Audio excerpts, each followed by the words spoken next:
I hope you enjoy my stories. Instead of just clicking thumbs down, please comment and share how we can do better. If you do like our video, then please like and subscribe. Miami-Dade judge takes decisive action, puts Hammocks Community Association under receivership. In a dramatic turn of events, Miami-Dade Circuit Judge Beatrice Butchko wielded her gavel with authority on Thursday, placing the Hammocks Community Association under receivership. This legal maneuver empowers a court-appointed receiver to take charge of the association's affairs alongside a temporary board of directors.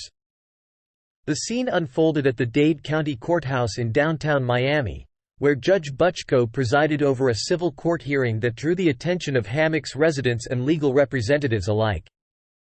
Concerns voiced by residents prompted Butchko to announce plans for a hotline dedicated to fielding grievances and clarifying issues surrounding the association. "It's imperative that transparency prevails, allowing any misconduct to be brought to light," remarked Butchko, her words resonating through the courtroom.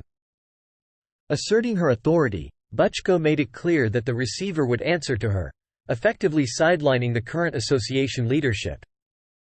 In a decisive move, she ordered the incumbent leaders to vacate the association's premises, prompting a thunderous applause from onlookers. With the courtroom buzzing with anticipation, Butchko issued a series of orders aimed at restoring order and accountability within the Hammocks Community Association. The judge's actions signal a new chapter for the embattled association, promising a fresh start under the watchful eye of the court.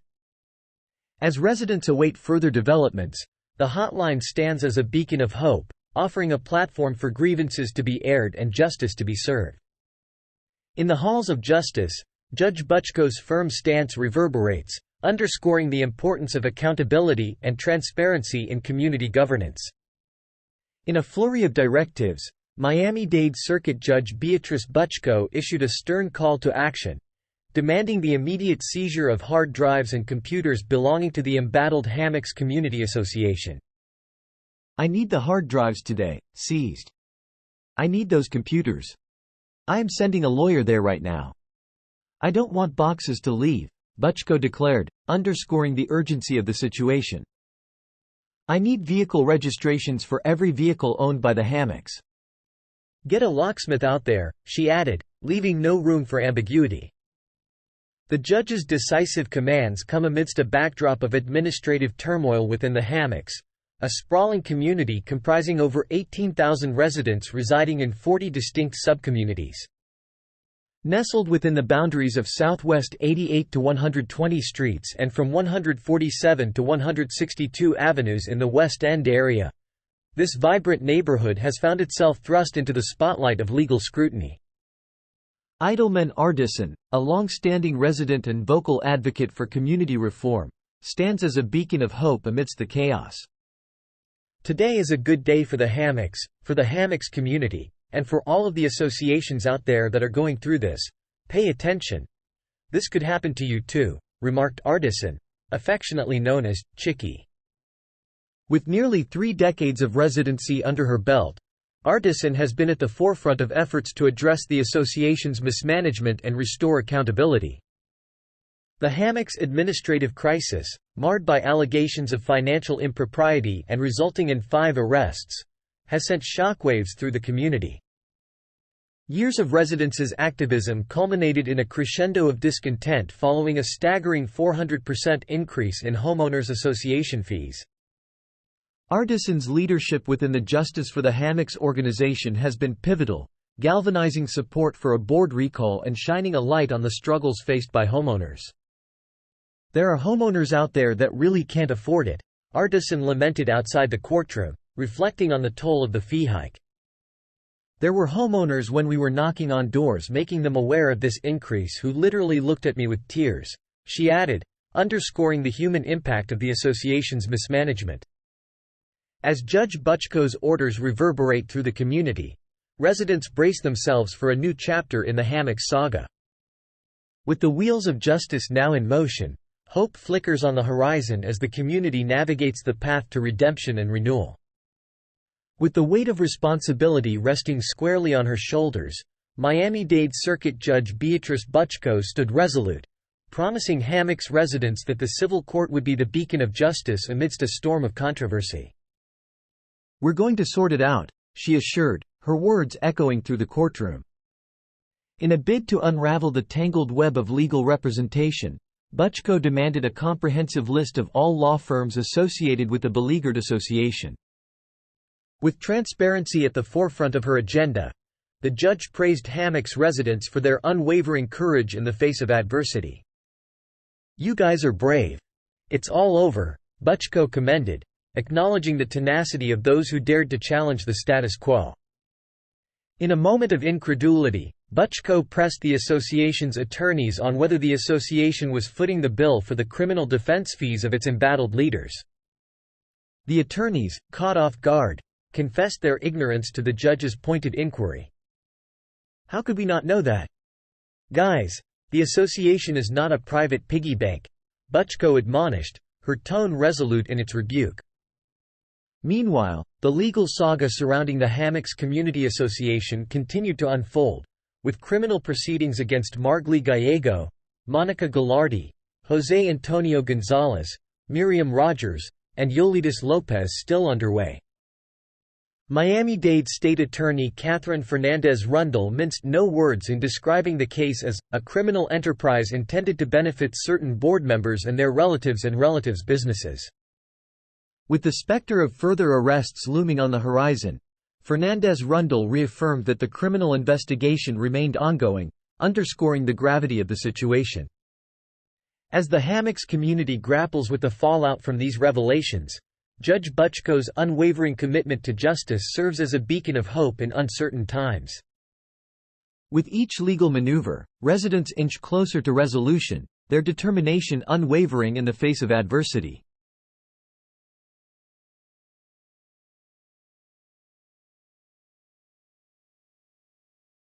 In a distressing turn of events, numerous households within a singular neighborhood find themselves on the brink of losing their homes to foreclosure, all due to accumulated fees and fines imposed by homeowners associations, HOAs. The gravity of the situation came to light when Britta Fishers, the director of Denver's Department of Housing Stability, revealed staggering statistics. Fishers disclosed that among the 119 HOA foreclosures recorded in 2021, a significant chunk, 50 to be precise, stemmed from a single HOA's. Such a disproportionate share within Denver's foreclosure landscape has sparked concern and raised eyebrows. City records from Denver paint a vivid picture, pinpointing the Master Homeowners Association for Green Valley Ranch as the primary culprit behind this surge in HOA-related foreclosures. This revelation has sent a spasm through the affected community. Speaking to reporters, Fishers expressed profound dismay at the distressing calls her office has fielded from homeowners, many of whom were unaware of the extent of power wielded by Cheese. HOAs have broad powers for collecting assessments, she emphasized, and when those assessments, whether fines, fees, or other levies, go unpaid, they wield the authority to place a lien on a property. What's more alarming is that these liens supersede even mortgage loans, posing an existential threat to home ownership dreams. In Colorado, we have quite a few special districts, Fishers elucidated, and special districts also possess powers to collect assessments, fines, and fees. The labyrinthine web of regulations and obligations has left many residents reeling, grappling with the harsh reality of potential homelessness looming over their heads. One such resident, Monica Villela, recounted her harrowing ordeal as a victim of this foreclosure epidemic. Residing in Green Valley Ranch, Villela found herself ensnared in the clutches of her special district, which ultimately sealed the fate of her cherished abode. Her plight underscores the dire consequences of a system marred by opaque rules and unforgiving penalties, leaving families teetering on the brink of financial ruin and displacement. As the saga unfolds, it's clear that urgent action is needed to address the systemic issues plaguing homeowners in Denver's neighborhoods. In a startling revelation, residents of a local community are up in arms over what they perceive as excessive fines levied by their homeowners association, HOA, leading to unforeseen consequences such as foreclosure. Mrs. Villela, a longtime resident, shed light on the matter, expressing her dismay at the situation. They were issuing a lot of fines for anything. The grass, leaving the trash can out, a lot of fines, $50 or $100. They went all the way up to $8,000. The last time I checked, it was $10,000 in fines, Villela stated, reflecting on the exorbitant penalties imposed by the HOA. The severity of the fines came as a shock to Villela and her family, who found themselves unable to meet the escalating financial demands. Unbeknownst to them, this inability to pay became grounds for foreclosure, a revelation that left Villela bewildered. Villela said her family could not pay the fines, but she did not know that was grounds for foreclosure. The report elucidated, highlighting the lack of awareness surrounding the dire consequences of unpaid fines. The situation reached a critical juncture when a new face appeared at Villela's doorstep, bearing unexpected news. 3 weeks ago, the new owner shows up. And he told me, "I'm the new owner. I bought your house," Villela recounted, narrating the startling moment when she learned of the transfer of ownership. This abrupt change in property ownership left Villela and her family grappling with the implications of losing their cherished home. The gravity of the situation extends beyond Villela's household, resonating with others in the community who find themselves in similar predicaments. Rhonda Haynes-Bellin, a neighbor and friend of Villela, expressed her shock and concern over the turn of events. "I'm shocked. I didn't know that an HOA could do that," Haynes-Bellin exclaimed, echoing the sentiments of many who find themselves navigating the complexities of HOA regulations. As the story unfolds, it becomes apparent that Villela's case is not an isolated incident. Haynes-Bellin, who works closely with the community, revealed that several families facing HOA-related foreclosures have sought assistance. The specter of foreclosure looms large over these families, underscoring the need for greater transparency and accountability within the realm of HOA governance. As the community grapples with the aftermath of Monica Villela's shocking ordeal, Rhonda Haynes-Bellin, ever the vigilant advocate, found herself inundated with pleas for assistance. "After I heard from Monica, a couple of other people reached out for resources," Haynes-Bellin disclosed, her commitment to aiding her neighbors unwavering in the face of adversity. With a resolute determination to uncover the truth, Haynes-Bellin swiftly took action, reaching out to the local metro district to ascertain the veracity of any outstanding fines against her own property. "We have a metro district. And I called them just to say, hey, I'm just double-checking that I don't have any fines that are outstanding." They said no. Haynes-Bellin revealed, shedding light on her proactive approach in ensuring transparency and accountability within her own community. Meanwhile, Monica Villela, still reeling from the sudden loss of her home, articulated a sentiment shared by many in her position, a profound sense of injustice. "This is not fair. This is not fair doing this to us," Villela exclaimed, her voice trembling with emotion, as she voiced her indignation at the circumstances that led to her family's displacement. Despite the hardship and uncertainty that now define her reality, Villela remained steadfast in her resolve to reclaim what was unjustly taken from her. Villela said for now, her family is out of their house, but they won't stop fighting for their home, the report detailed, capturing the unwavering spirit of resilience that defines Villela's determination to seek justice and reclaim the sanctuary she once called home.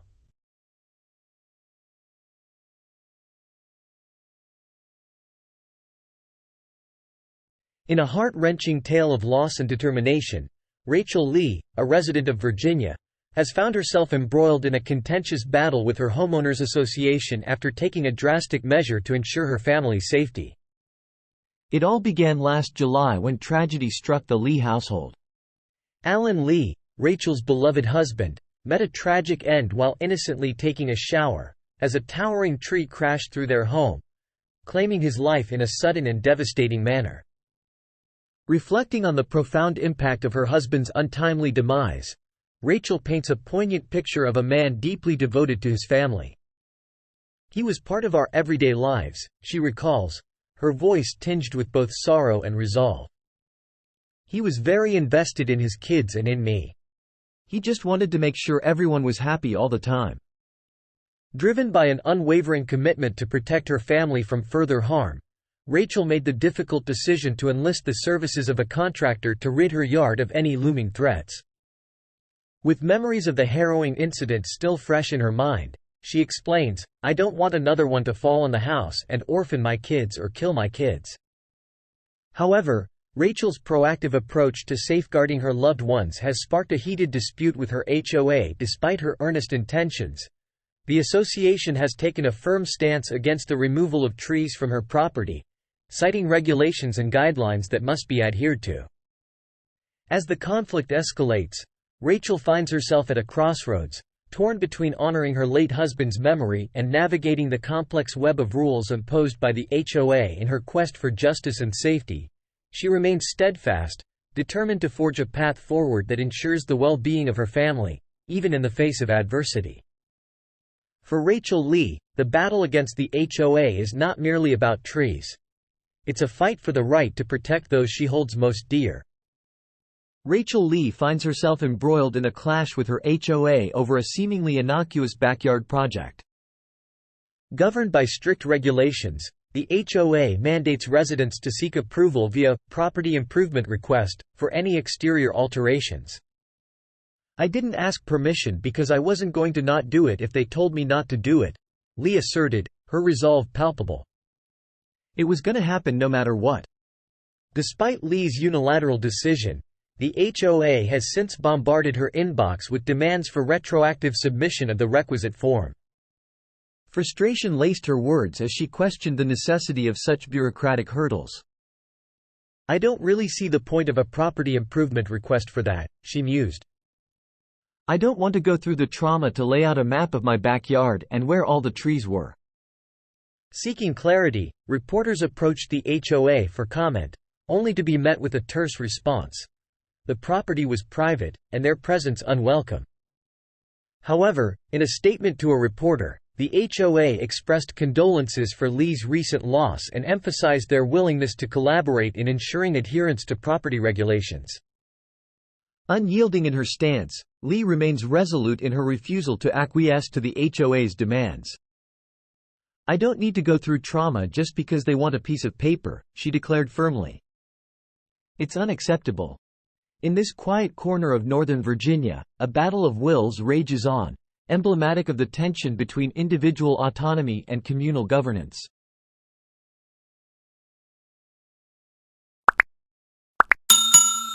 I would like to thank you for watching the video to the end. To encourage us to make more videos, please like, subscribe, comment, as well as share.